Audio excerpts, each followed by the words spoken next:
Hello, I'm George Shannon, and this is my presentation on action research. A few basic things about me before we get started. I'm a KU grad, got my degree in 2008 from KU in social studies education. I come from a little town outside of Wichita called Andale. Nobody's ever heard of it. If you have, I'm kind of impressed because it's, real small farming community. Not many people know about it. And I live in KCK with my beloved English Bulldog Red. Yes, that's him in the lower left-hand corner. That is his real tongue. He is very silly, and I love him. If you listen carefully, you can probably hear him panting and snorting and walking around my apartment because that's what he loves to do. About my career, I started out, as I said, as a social studies teacher. I spent about 4 years as a middle school social studies teacher. So I love, love, love history. It is my favorite thing in the entire world. But being a social studies teacher, it's hard to find jobs. I got to a point where I realized I wanted to expand my career and be able to move on from where I was. And to do that, I got into special education. So about 5 years ago, I made the switch to special ed, and I really haven't looked back yet. Right now, I'm the current behavioral and emotional disorder teacher at Lansing High School. I never thought I would be a BD ED teacher, especially starting out. I never thought it would happen, but I've been in this role going in now my 4th year, and I love it. I'm apparently really good at it, and I like working with those kids, and I get to make a big difference. And a few other random facts, information. I'm a football and powerlifting coach at Lansing. That is one of my favorite pictures there on the screen in my football career. I coach offensive line, so I coach large men who like to shove around other large men, and that was my group of senior offensive linemen this year during our COVID season. They all got their masks and guts out because, well, that's what offensive linemen do. I also compete in strongman contest in my spare time, or at least I did before COVID happened. And then I'm a big, big lover of trivia. So that's a little bit about me. Let's dive into action research. What is action research? It is a type of research and investigation inquiry that is used to solve a problem. So we're having an issue and we are trying to solve it. Also identified as a methodical, iterative approach to embracing problem identification, action planning, implementation, evaluation, and reflection. The key thing I took away from this module was action research really is a process. And you run it again and again and again and again, and it is really, that's it, the process of conducting action research. Now, the purpose is to develop methods that will bring about change within the classroom. That's why we as teachers do action research. Our job is to be better teachers and to have a more effective classroom, and action research helps us get there. The phases in action research, there are the 4 phases. I really liked how Spencer explained that and visualized that. I was able to find a picture of it on YouTube here. Phase 1, the planning and the inquiry, that is the planning process. What do you need? What steps are you going to have to take? Do some literature review to see what you're looking into. Action, actually doing it. Sit down and conducting your plan, seeing what happens. Analysis, sitting down, analyzing what happened, what went well, what went poorly, and then conclusion, summing up, wrapping things up and saying, okay, here's where we are. And then after that, you can then start the whole process all over again. There are 4 types of action research. Individual, which would be, a teacher, an individual teacher doing research on their own. Collaborative action research with 1 or 2 or small groups of teachers who come together to try to solve a simple problem. School-wide, where a whole school comes together and combines their resources to conduct action research to solve a problem. And then the much larger district-wide action research, where a whole district does the same process, but on a much larger scale. As a teacher, I'm not very familiar with action research. This was kind of the first time I've ever heard of this. But as I kind of sit and reflect, I bet there are teachers in my building who have been doing action research. I just maybe was not aware of that's what they were doing, or was unaware of that's what was happening. My school in my district is big into the MTSS process.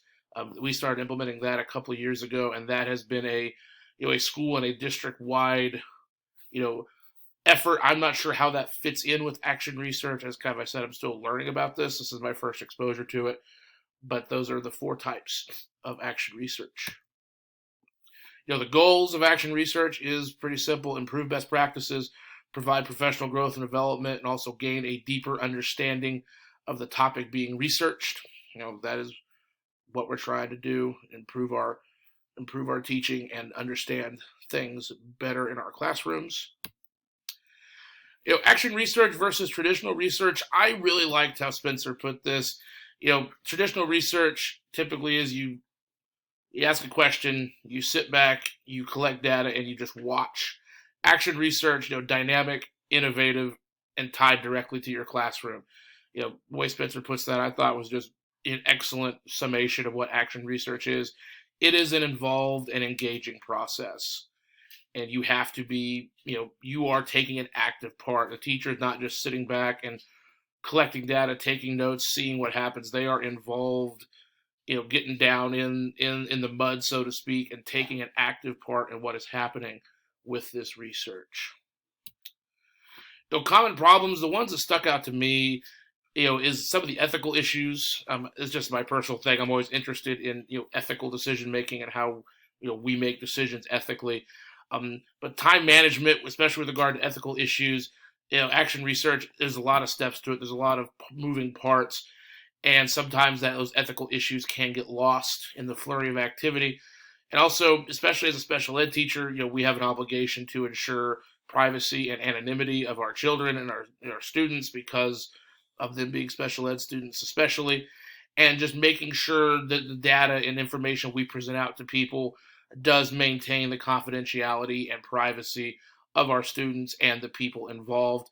If you take photos and videos of what's going on in the process, how are you sharing those? How are you securing those?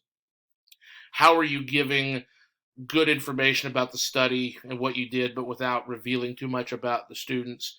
Those are some common problems that stuck out to me in the research as I went about this. Evaluation and defense. As evaluation, me personally, I don't currently use action research in my teaching. As I said, this is kind of my first exposure to it, as not something I am overly familiar with, but it does seem like it's a good way to grow in the profession. And action research does help develop, as Davenport said in the STEM teachers video, expert teachers. And the better you are as a teacher, the better outcomes you're going to get from your students, and the better performance you're going to have personally. So I feel that action research will be, a good way to improve my professional, abilities. Critique, as I said, I had never heard of this before starting the module, and if any district or place I've been has done action research, I was not aware of it, or maybe I didn't recognize it. Said I'm not sure where the MTSS stuff in my district falls, but that is probably the closest thing I can compare to action research, at least at like a school or district-wide level. But due to the fact that I really don't have a lot of information about it before moving forward, I don't really have any preconceived notions or misgivings about action research. I am a blank slate. And due to this, I'm excited to learn more and add a new tool to my toolkit. The PLO and CLO, the CLO 1.2 lead improvement process that includes data use, design, implementation, and evaluation. That is all action research is collecting data, designing, research experiments, implementing these things, and then evaluating the results.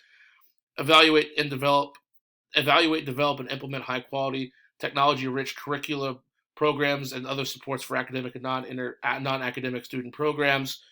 As I said, that's exactly what we're doing here. We are trying to, find ways to develop these programs, evaluate, develop, and implement high quality, equitable academic and non-academic instructional practices, resources, technologies, and services that support equity, digital literacy, and the school's academic and non-academic system. Action research can be used to do just that. We can look at these as problems to solve, and we could use action research to solve them.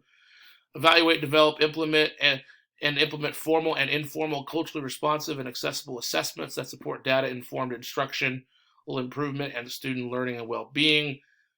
Learning how to use authentic assessments and make sure students are being assessed on what you want them to is a big part of action research.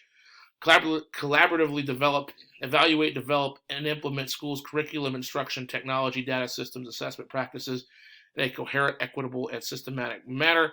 You know, the collaboration part is a big part of action research, and teachers can work together to develop these processes and implement them within the school system. Correlation relevance, CLO correlation. This submission correlates the class learning outcomes by giving an overview of action research and providing information based upon the research around action research. Relevance, this model and submission is relevant to me as an educator because it provides a new method of improving my teaching and growing as a professional. And lastly, reflection, this assignment will influence my actions as a school leader in the future by giving me one more tool to help solve problems, improve learning outcomes for my students. And here are the references. And once again, my name is George Shannon. Thank you for watching this presentation. Looking forward to working with and learning from all of you. Thank you. Have a nice day. Goodbye.